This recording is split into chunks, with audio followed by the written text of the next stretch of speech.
पहले lost land से Alice नाम की विच भी यहाँ पर आ गई थी, जिसे आज हम फांसी के फंदे से लटकते हुए देखते हैं। दरअसल उसे चर्च वाले जान से मारना चाहते हैं क्योंकि ईसाई धर्म में विच क्राफ्ट पाप है। साथ ही ऐसा कहा जाता है कि विच से आप कुछ भी खरीद सकते हैं। हालांकि उसके भी अपने कॉन्सिक्वेंसेस होते हैं, मगर फिर भी लोग विच की हेल्प लेने जाते ही हैं। और वही लोग चर्च की बात नहीं मानते क्योंकि वो अनपढ़ है। जिसपे विच कहती है कि मेरे पास अमीर गरीब सभी तरह के लोग आते हैं, मगर वो सारे बेसब्र होते हैं, अपनी इच्छाओं को वो तुरंत ही पूरा करना चाहते हैं और मैं किसी को मना नहीं कर पाती। जिसपे चर्च की हेड स्टाफ मैरी कहती है कि हमारे किंग और चर्च के आदेश अनुसार तुम्हें मौत की सजा सुनाई गई है। कहते हुए वो विच के पैरों तरह से क्रूसिफिक्स हटा देती है, जिससे विच तड़पने लगती है और उस वक्त उसे अपने गुनाहों के लिए पश्चाताप करने को कहकर मैरी अपने सोल्जर्स के साथ वहाँ से जाने लगती है। मगर दोस्तों, एक सोल्जर गलती से विच की आंखों में देख लेता है, जिससे विच तुरंत ही उसे अपने वश में कर लेती है। अब उस सोल्जर को ऐसा महसूस होता है जैसे वो खुद ही फांसी के फंदे से लटका हुआ है, इसीलिए वो अपने पॉकेट से गन निकाल कर रस्सी पे शूट कर देता है, जिससे वो जमीन पे गिर जाता है और तभी उसकी ओर विच आती है तो वो उसे भी शूट करके मार डालता है। मगर ये सिर्फ उसका इल्यूजन होता है। रियलिटी में तो उसने अपनी नहीं बल्कि विच की रस्सी पे गोली मारकर उसे फांसी से बचा लिया था और उसकी ओर दौड़ते हुए विच नहीं बल्कि उसका एक साथी सोल्जर आया था, जिसे उसने विच समझकर शूट करके मार डाला। ये सब देखकर मैरी उस सोल्जर के पास आती है। वो उससे पूछता है ये मेरे साथ हो क्या रहा है, तो मैरी कहती है तुम विच के गुलाम बन चुके हो, इसलिए तुम अब हमारे किसी काम के नहीं। कहते कहते वो उस सोल्जर का गला काट कर उसे भी मार डालती है। इसके बाद मैरी और बाकी के बचे सोल्जर विच को ढूंढने लगते हैं, मगर विच तो एक एक करके सारे सोल्जर्स को मार देती है। फिर आखिर में वो मैरी को उसी के फांसी के फंदे पे लटका कर चली जाती है। अगर मैरी जरा सी भी हिली और उसके पैरों के नीचे से वो स्लिप हुआ तो उसकी मौत हो जाएगी। फिर एक रात की बात है दोस्तों, विच के महल में कैप्टन जेरिस क्वीन के साथ आता है। विच कहती है ऐसी क्या बात हुई जो क्वीन को हमारे पास आना पड़ा, तो क्वीन कहती है ऐसा कहा जाता है कि तुम कुछ कीमत के बदले लोगों की विशेष पूरी करती हो, तो मेरी भी एक विश है और उसके बदले में तुम्हें अच्छी खासी कीमत भी दूंगी। ये कहकर वो कैप्टन जेरिस और बाकी के सोल्जर्स को बाहर जाने का ऑर्डर दे देती है। फिर वो अकेले में विच से कहती है मुझे शेप शिफ्टर बनना है, इसके लिए मैं तुम्हें ये अपनी नायाब हार दूंगी। जिसपे विच पूछती है कि आप श्योर हैं, क्योंकि विश पूरी होने के बाद आपको पछतावा भी हो सकता है, ध्यान रखना इस बात का। पर क्वीन तो इरादा करके ही आई थी कि अब वो पीछे नहीं हटने वाली। तो ये जानने के बाद विच कहती है मैं एक हंटर हायर करूंगी जिसके साथ मैं लॉस्ट लैंड में जाऊंगी और वहाँ शेप शिफ्टर को ढूंढ कर लाऊंगी, फिर उसकी पावर्स को तुम्हारे अंदर डाल दूंगी। बताओ, मगर हाँ इसके लिए मुझे फुल मून तक का टाइम चाहिए होगा, अभी फुल मून होने में 6 दिन बाकी है। तो क्वीन के वहाँ से जाने के बाद जो विच है ना अपने हथियार तैयार कर रही होती है, तभी वहाँ पर कैप्टन जेरिस आ जाता है, जो कि अपने साथ एक नया वॉच लेकर आया होता है। वो कहता है कि मुझे भी अपनी एक विश पूरी करवानी है। दरअसल मैं चाहता हूँ कि क्वीन की विश कभी भी पूरी ना हो। अब इस पे विच कहती है तुम क्वीन को धोखा देना चाहते हो ना, तो जेरिस कहता है कि नहीं, दरअसल हमारी क्वीन को पता ही नहीं है कि वो क्या करने जा रही है। ये चीज खुद उनके लिए सही नहीं है, पर ये बात अभी भी उनके समझ में नहीं आ रही है। पर मैं कैप्टन हूँ, मेरा काम ही है क्वीन की हिफाजत करना, इसलिए मैं चाहता हूँ कि एंड में क्वीन की विश पूरी ना हो। और मैंने ये भी सुना है कि आप किसी को भी ना नहीं करती विश के लिए, इसीलिए विच जेरिस की भी विश पूरी करने को तैयार हो जाती है। फिर जेरिस के वहाँ से जाने के बाद विच अपना कुछ तो काला जादू करती है, जिससे वो खुद हवा में फ्लोट करने लगती है। साथ ही उसके आसपास की चीजें भी दोस्तों हवा में उड़ जाती हैं। एंड तब विच को एक विजन आता है जिसमें वरवुल्फ की आवाज गूंज रही होती है और कुछ लोग एक रिवर को पार कर रहे होते हैं। उस रिवर में ढेर सारे इंसानी खोपड़ी पड़े होते हैं। तभी वो वरवुल्फ अचानक से उन लोगों पे हमला करके उन्हें मार डालता है, जबकि उनके पास ढेर सारे हथियार भी थे, पर वरवुल्फ के आगे कोई हथियार काम नहीं करता, जिससे विच थोड़ा घबरा जाती है। हालांकि ये सब उसके विजन में आता है। दूसरी ओर राजमहल में किंग पे क्वीन गुस्सा हो रही होती है, क्योंकि किंग ने आज फिर से पैड गीला कर दिया सुसु करके। तो क्वीन कहती है आपसे एक बैल नहीं बजाई जाती सर्वेंट्स को बुलाने के लिए। फिर क्वीन खुद ही बैल बजाकर सर्वेंट्स को बुला लेती है। दरअसल क्या है दोस्तों कि किंग अपनी मौत की कगार पर है, वो अपने बेड से उठ तक नहीं पाता, जबकि उसने शादी कर रखी है जवान लड़की से, जिसकी वो किसी तरह की नीड पूरी नहीं कर पाता। इसी वजह से क्वीन हमेशा उससे चिड़चिड़ी रहती है। हाँ, जो क्वीन है ना, उसका पास्ट में बोयस नाम के एक आदमी से अफेयर भी था, पर वो उसे छोड़कर चला गया था। उसको क्वीन आज भी वैसे मिस करती है। अब प्रेजेंट में विच जाती है एक पब में, जहाँ वो बोयस से मिलती है और कहती है कि मैंने सुना है कि तुम हंटर हो जो लॉस्ट लैंड्स में ट्रेवल किया करते हो। तो बोयस भी थोड़ा कड़कर कहता है कि मैं यहाँ पर कार्ड खेलने आया हूँ, ना कि किसी से बात करने को। तो अब उसे खुश करने के लिए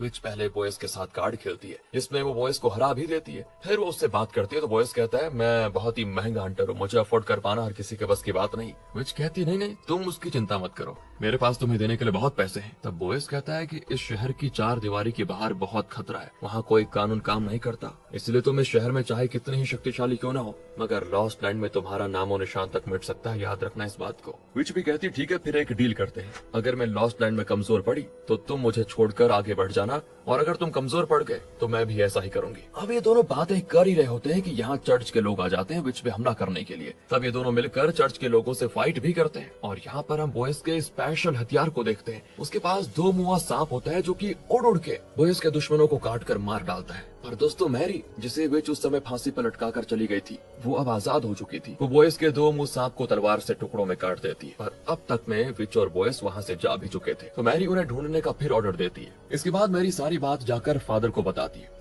फादर कहते हैं कि तुम्हें उस विच ने क्रॉस पे जिंदगी और मौत के बीच लटकते हुए छोड़कर चर्च का मजाक बनाया था, हमें उस विच को किसी भी हाल में जान से मारना ही होगा। और तब मैरी फादर के सामने एक ओल्ड लेडी को पेश करती है जिसके विच के साथ अच्छे ताल्लुकात होते हैं। उस ओल्ड लेडी को मार पीट कर वो अपना मुंह खोलती है कि क्वीन और कैप्टन अपनी विश लेकर विच के पास आए थे। अब ये जानने के बाद फादर कहने लगते हैं कि अगर ऐसा है तो फिर क्वीन को भी माफ नहीं किया जाएगा। दूसरी ओर हम विच को सोए हुए देखते हैं। तभी बॉयज एक नाइफ लेकर उसके नजदीक आता है और अचानक विच जाकर बॉयज के गले पे नाइफ लगा देती है। और तब बॉयज कहता है कि तुम्हें पता है, एक चालाक हंटर भी ना बीच में ही अपने मास्टर को मारकर अपना पैसा ले लेता है। फिर वो एकदम से विच के पास पड़े एक कीड़े को चाकू से स्टैब कर देता है और फिर कहता है कि मैं चालाक हंटर नहीं हूँ। पर यानी दोस्तों एक पल को हमें ऐसा लगा कि जैसे बॉयज विच को मारकर काम खत्म होने से पहले पैसा लेकर भागना चाह रहा है, मगर फिर हमें रियलाइज होता है कि ऐसी बात नहीं है, वो तो जहरीले कीड़े को मारकर विच की जान बचा रहा था, है ना। अब अगले दिन ये दोनों अपने सफर पर आगे बढ़ते हैं और पहुंच जाते हैं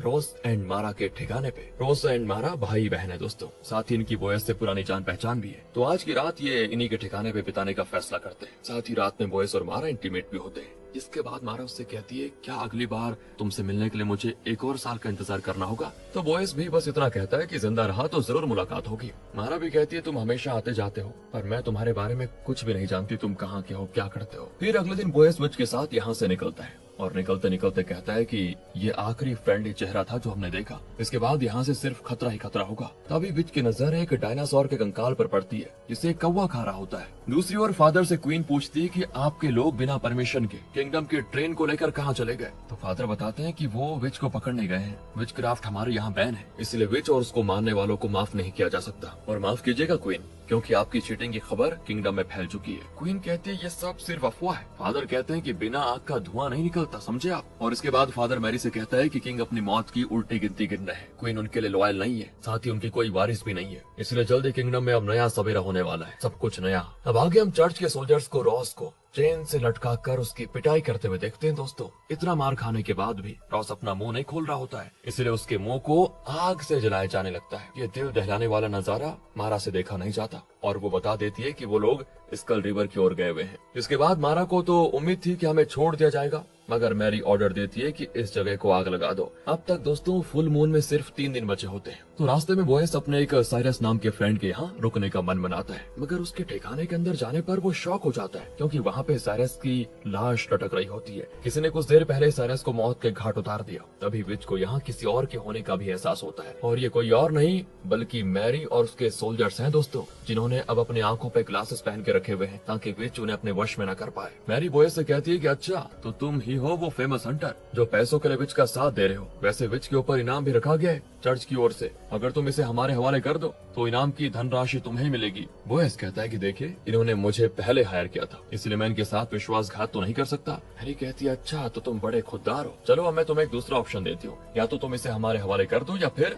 तुम इसके साथ मौत को गले लगा लो। तब भी बॉयस हार नहीं मानता और वो लोग मारा को पेश करते हैं वहाँ पर इसके बाद, जो कि बहुत ही जख्मी होती है। ये देखकर बॉयस कहता है कि तुम लोग तो चर्च के लोग हो ना, तुम गॉड पे बिलीव करते हो, आखिर गॉड के बंदे किसी के साथ ऐसा कैसे कर सकते हैं। हैरी कहती है तुम सोच भी नहीं सकते कि हम क्या क्या कर सकते हैं। इसके बाद वो मारा को शूट कर देती है और ये देखकर बॉयस अपने गन निकाल कर उन्हें शूट करने लगता है। इतने में विच भी एक गार्ड की गन छीनकर बाकी गार्ड्स को शूट करने लगती है। तब और भी ढेर सारे गार्ड सामने आ जाते हैं जो अभी तक छुपे हुए थे। वो सब मिलकर विच और बॉयस पे हमला करते हैं। गार्ड्स तो कम होने का नाम ही नहीं लेते, जितने लोगों को ये मार रहे थे उससे 2 गुने इन पे हमला कर रहे होते। जिस वजह से बॉयस कहता है कि हमें यहाँ रुककर अपना टाइम वेस्ट नहीं करना होगा, हमें भागना होगा। और जब ये दोनों भागने लगते हैं तब भी गार्ड्स इनका पीछा नहीं छोड़ते और तब किसी तरह ये दोनों एक खटारा बस पे चढ़ते हैं। इस बस को साइरस केबल कार की तरह यूज किया करता था, तो इसी केबल कार की मदद से ये दोनों लंबी गहरी खाई को पार कर रहे होते हैं। साथ ही कुछ गार्ड्स इस बस के अंदर भी घुस आए थे, तो ये उनसे फाइट करके उनको नीचे खाई में फेंकते जाते हैं। ये देखकर मैरी कुछ गार्ड्स को ऑर्डर देती है कि केबल ही काट दो, पर अभी तक आधे से ज्यादा रास्ता कवर हो चुका था, इसलिए केबल काटने के बाद बस पहाड़ी पे लटक जाती है और उस साइड की वायर भी धीरे धीरे टूटने लगती है। तो विच जल्दी से बस से निकलकर पहाड़ पे अपने हाथों की मदद से चढ़ने लगती है। वहीं बॉयस अभी भी बस में होता है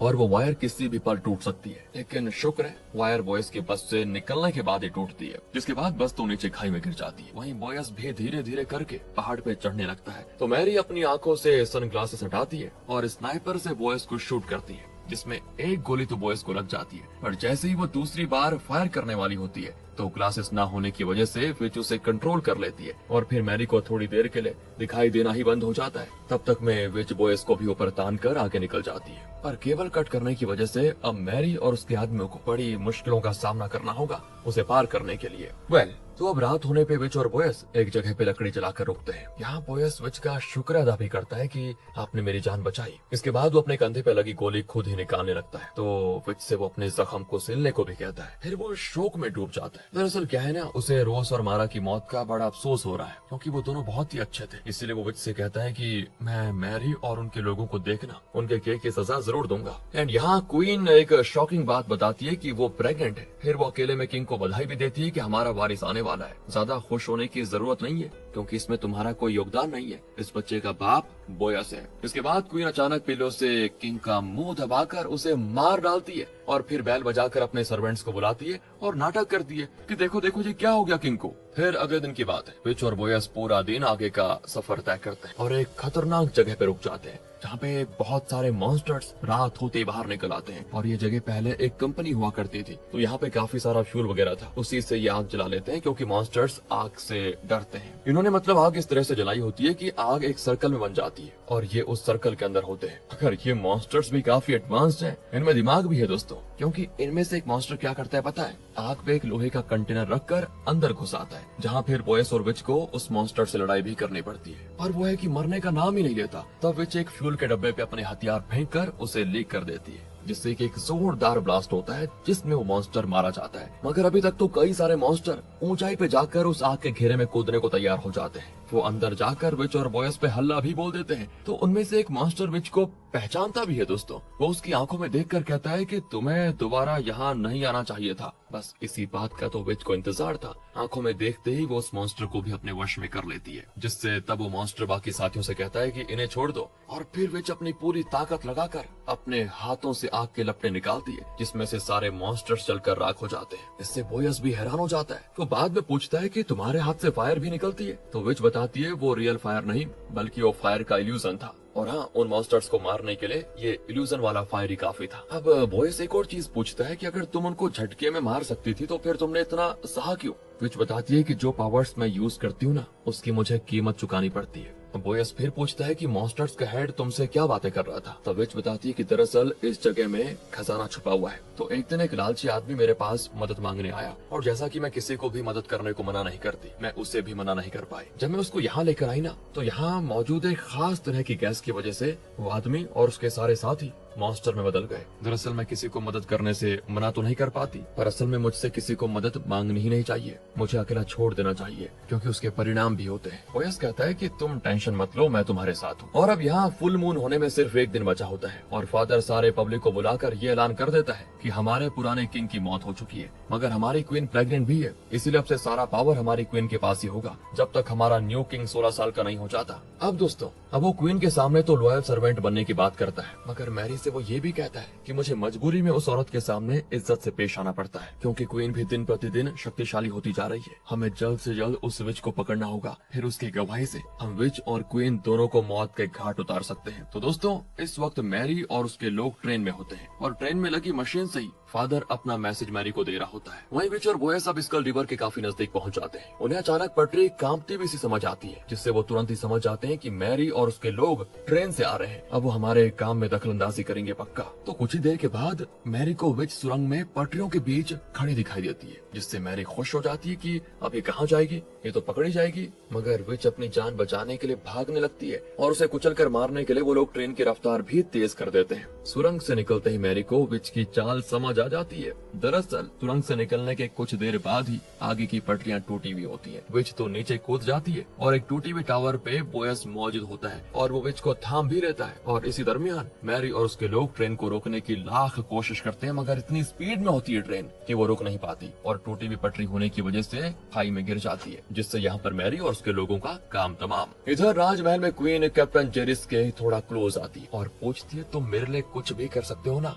वो कहता है हाँ कुछ भी। तो फिर दोस्तों क्वीन उसके हाथों फादर और उसके लोगों का खून करवा देती है, ये कहते हुए कि फादर मुझे बिल्कुल पसंद नहीं करते, वो आज नहीं तो कल मुझे नुकसान पहुंचा कर ही रहेंगे। अब जो कैप्टन है वो तो क्वीन के प्यार में था ही, वो एक ही बार क्वीन की बात मानकर काम तमाम कर देता है एंड फिर उसे रिवॉर्ड मिलता है क्वीन के साथ इंटीमेट होने का। पर उसे अभी भी क्वीन कहीं खोई खोई सी लगती है, तो वो पूछता है क्या बात है। क्वीन बताती है आज फुल मून नाइट है। कैप्टन जेरिस कहता है कि अब आपको विच और उसके प्रॉमिस के बारे में सोचना छोड़ देना चाहिए, अब तो आपके पास हर चीज है। क्वीन कहती है हर चीज तो नहीं है। यहाँ से सीन चेंज होता है विच और बोयस पे, जो स्कल रिवर के पास है। इतने सारे मरे हुए लोगों की खोपड़ियां देखकर विच हैरान हो जाती है और कहती है इतने सारे लोग आए थे उस शेप शिफ्टर को पकड़ने के लिए, पर सारे के सारे नाकाम रहे। अब देखो मुझे अपने किए गए वादे की वजह से यहाँ पर आना पड़ा, पर तुम मेरे साथ यहाँ तक आए हो ये मेरे लिए काफी है। अगर अब तुम चाहो तो यहाँ से वापस जा सकते हो। पर बोयस विच को अकेला छोड़कर नहीं जाना चाहता। इसके बाद विच को सिल्वर की नुकीली रिंग्स पहनता देखकर बोयस कहता है कि शेप शिफ्टर पर सिल्वर भी काम नहीं करेगा। बहुत सारे लोग सिल्वर के हथियार के साथ आए थे, फिर भी वो नाकाम रहे, इसीलिए मैं तो कहता हूँ कि अभी भी वक्त है, यहाँ से तुम चले जाओ।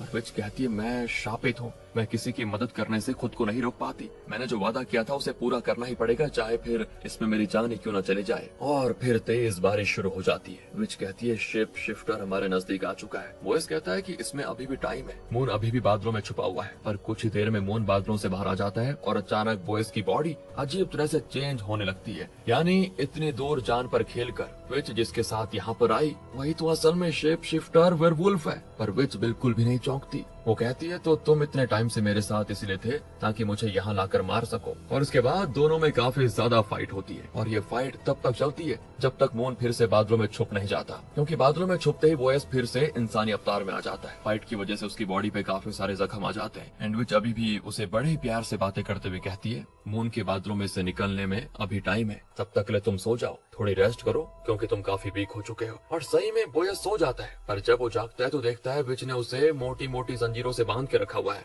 वो कहता है कि तुम्हें मुझसे डरने की जरूरत नहीं है, मैं तुम्हें जान से नहीं मारूंगा। तब विच कहती हाँ मुझे ये बात अच्छे से पता है कि तुम मुझे नहीं मारोगे, इतने दिनों तक तुम्हारे साथ रहते रहते मैं तुम्हारी सारी कमजोरियां जान चुकी हूँ। साथ ही मैंने एक कमजोरी तुम्हारे अंदर भी डाल दी है जिसके बारे में तुम्हें पता भी नहीं है। बोयस कहता है कि क्या मतलब है इसका। और तब हमें एक फ्लैशबैक से पता चलता है कि जब क्वीन ने विच को ये काम सौंपा था उसके बाद विच हवा में फ्लोट होकर शिप शिफ्टर का विजन देख रही थी और उस वक्त उसे वेयरवुल्फ की लड़ाई देखने को मिली थी कुछ लोगों से, मतलब जहाँ लोग सिल्वर की तरह तलवार से उसे मारने की कोशिश कर रहे थे, मगर शेप शिफ्टर उन्हें हरा देता है। इसके बाद वो अपनी इंसानी अवतार में भी आता है, यानी वो वेयरवुल्फ बोयस बन जाता है। तो बोयस की सारी सच्चाई जानने के बाद ही विच उससे मिलने क्लब में गई थी। साथ ही उसको रियलाइज हो गया था कि सिल्वर के हथियारों से भी इसको मार पाना आसान नहीं होगा। इसीलिए जब मैरी ने बोयस पे गोली चलाई तो विच ने पहली गोली बोयस को लगने दी, फिर दूसरी में उसने मैरी को डिस्ट्रैक्ट किया और बोयस को लेकर वहाँ से भाग गई। फिर जब बोयस ने खुद से गोली बाहर निकालने के बाद विच से मदद मांगी अपने घाव को सीलने में, तब चुपके से विच ने उसके घाव के अंदर एक छोटे से चांदी का सिक्का भी डाल दिया, जिसकी वजह से बोयस धीरे धीरे कमजोर पड़ता गया और अब उसकी यह हालत हो चुकी है कि वो विच के हाथों इतनी बुरी तरह जख्मी हो चुका है। अब वो विच से कहता है कि तुम मुझे मार क्यों नहीं डालती। विच जवाब देती है क्योंकि मरी हुई चीज की पावर खत्म हो जाती है। फिर वो बोयस के सीने पे नाइफ डालना चाहती है तो बोयस कहता है मेरी एक विश है, तुम सबकी विश पूरी करती हो ना तो मेरी भी करो। मेरी विश है कि हम दोनों हमेशा साथ रहें, एक साथ हंट और फाइट करें, जिससे विच की आंखों में आंसू निकलते हैं। दरअसल इतने टाइम साथ में रहने की वजह से दोनों को एक दूसरे से प्यार हो गया था। यार ये मूवी जा कहाँ रही है, और दोनों हमेशा साथ में रहना चाहते थे, मगर अफसोस कि ये चीज अब होना आसान नहीं है। विच कहती है कि विश पूरी करने के लिए कीमत चुकानी पड़ती है। तो बोयस कहता है कि तुम कीमत बताओ, मैं चुकाने को तैयार हूँ। तभी बादलों में से मून बाहर निकलता है और बोयस भी बन जाता है वही राक्षस, जिसके बाद विच उसके सीने को नाइफ से फाड़ देती है। इसके बाद अगली सुबह हम देखते हैं कि बोयस को मारकर विच ने उसको दफना दिया और उसकी कब्र में वहाँ पड़ी खोपड़ियाँ सजा के रखी होती हैं। साथ ही इस काम को करने के बदले जो उसने बोयस से वादा किया था कि मैं तुम्हें ये नायाब वॉच दूंगी, वो भी विच बोयस की कब्र पर रख लेती है और चली जाती है वहाँ से। फिर जैसे ही विच शहर में पहुँचती है तो वहाँ के लोग उसको देखकर खुशी में झूम उठते हैं और विच का स्वागत करते हैं। साथ ही वो कहते हैं कि चर्च की मनमानी बंद करो, राज परिवार की तानाशाही बंद करो। दरअसल यहाँ के लोग चर्च और राजा के शासन से तंग आ चुके थे। लोगों से बहुत देर तक मजदूरी करवाई जाती थी। वहीं उनके लिए विच तो बहुत ही दयावान होती है, वो लोगों की मदद करती है, इसलिए सब विच से प्यार भी करते हैं। विच सीधा जाती है राजमहल में, जहाँ उसे कैप्टन जेरिस मिलता है। फिर विच उसे वेयरवुल्फ की स्किन देते हुए कहती है, इसे अपनी क्वीन को दे दो और कह दो कि अपने बदन को काट कर अपने खून को इस वेयरवुल्फ की स्किन पे गिराए और फिर इस स्किन को खुद पहन ले। आज लूनार साइकिल का आखिरी दिन है, रात खत्म होने से पहले क्वीन को अपने काम को अंजाम देना ही होगा। जिसपे जेरिस कहता है कि तुमने क्वीन का काम तो पूरा कर दिया, मगर मेरे काम का क्या है? चलो मेरा वो नायाब वॉच वापस करो। विच कहती है, बिल्कुल नहीं, मैंने उसे कमाया है, मैंने तुम्हारी विश भी पूरी की है। तुम ऊपर से भले ही कुछ भी बोलो, पर अंदर से तुम्हारी विश थी क्वीन को पाने की। तुम्हें हमेशा से पता था कि क्वीन का किसी और के साथ अफेयर है, तो क्वीन एक न एक दिन उसके साथ चली जाएगी, तुम्हें पता था, मगर मैंने अब उस आदमी को ही खत्म कर दिया, इसलिए क्वीन पूरी तरह से तुम्हारी भी। तो यहाँ पर जेरिस पूरी बात को जानना चाहता है कि आखिर वो आदमी था कौन, तो विच बता देती है बोयस। फिर जब जेरिस सारी बात जाकर क्वीन को बताता है तो क्वीन रोने लगती है, क्योंकि बोयस से ही तो वो प्यार करती थी। हालांकि उसको नहीं पता था कि बोयस ही शेप शिफ्टर वेयरवुल्फ है। अब क्वीन को लगता है कि जानबूझकर जेरिस ने मेरे लवर को मरवाया। ऊपर से वो कहे जा रहा होता है कि मैं तुम्हारे लिए कुछ भी कर सकता हूँ। तो क्वीन गुस्से में अपने हेयर में से एक छुपा हुआ चाकू निकालकर जेरिस के गर्दन को कर देती स्टैब और कहती है कि मर जाओ मेरे लिए। तभी शहर के लोग महल में घुस आते हैं और सारे राज परिवार और उनके सर्वेंट्स को मारने लगते हैं, जिस वजह से क्वीन को वहाँ से अपनी जान बचाकर भागना पड़ता है। वहीं उसने जेरिस को जो मारा था उसका खून बहकर वेयरवुल्फ की स्किन में मिल जाता है, जिससे एक मैजिक होने लगता है और बोयस की कब्र हिलने लगती है। जेरिस तो मर चुका था, इसलिए वेयरवुल्फ की सारी पावर्स वापस बोयस की बॉडी में चली जाती हैं। और ये इसीलिए होता है क्योंकि जेरिस ने विश मांगी थी, लेकिन विश मांगने वाला ही मर चुका है, इसलिए बोयस जिंदा हो गया। इसके बाद बोयस विच के पास आता है और उस पर गुस्सा करता है कि मैं तुमसे प्यार करने लगा था, पर तुमने मुझे मार दिया अपने वादे को पूरा करने के लिए। तो विच कहती है, पर मैंने तुमसे किया वादा भी तो पूरा किया था ना। दरअसल मेरे पास फ्यूचर और पास्ट सब देख पाने की पावर है, जिसकी वजह से जब क्वीन मेरे पास आई थी अपनी विश को लेकर, तब भी मैं जानती थी कि वो अपने लवर के साथ रहने के लिए वेयरवुल्फ बनना चाहती है, क्योंकि उसका लवर भी एक वेयरवुल्फ है। ऐसी विशेष पूरा करना इंसानियत के लिए खतरा भी हो सकता है, इसलिए मैंने जानबूझकर क्वीन के लवर यानी तुम्हारी वेयरवुल्फ की स्किन लाकर उसको दे दी। पर मैंने ऐसा नाटक किया जैसे मुझे तो पता ही नहीं था कि बोयस क्वीन का लवर है। वो सब कोइंसिडेंटली हुआ, ऐसा उनको लगने दिया मैंने, जिससे मैंने वेयरवुल्फ की स्किन क्वीन को देने का वादा भी किया, पर वो इस तरह पूरा किया कि वो वेयरवुल्फ ना बन पाए, क्योंकि जब उसका लवर ही मर गया तो वो बनकर क्या करेगी। इसी तरह मैंने जेरिस से भी किया वादा पूरा किया, साथ ही मैंने तुमसे किया वादा भी पूरा कर दिया कि तुम मरकर भी लौट आओगे और फिर हमेशा साथ रहेंगे। विच की प्लानिंग प्लॉटिंग जानकर बोयस बड़ा खुश होता है। दरअसल बोयस के कई लड़कियों के साथ अफेयर रह चुके थे, पर वो किसी को भी लेकर सीरियस नहीं था। उसके साथ सभी टाइम स्पेंड करना चाहते थे और इंटीमेट होना पसंद करते थे, पर विच के साथ उसका एक स्पेशल बॉन्ड बन गया था। यहाँ बात इंटीमेट होने की नहीं, बल्कि इंटेलेक्चुअल और इमोशनल लेवल पे कनेक्ट करने की थी। इसलिए वो लाइफ टाइम विच के साथ ही रहने का फैसला करता है और इसी के साथ ये मूवी हो जाती है खत्म। अगर आपको वीडियो अच्छी लगी हो, मूवी अच्छी लगी हो, एक्सप्लेनेशन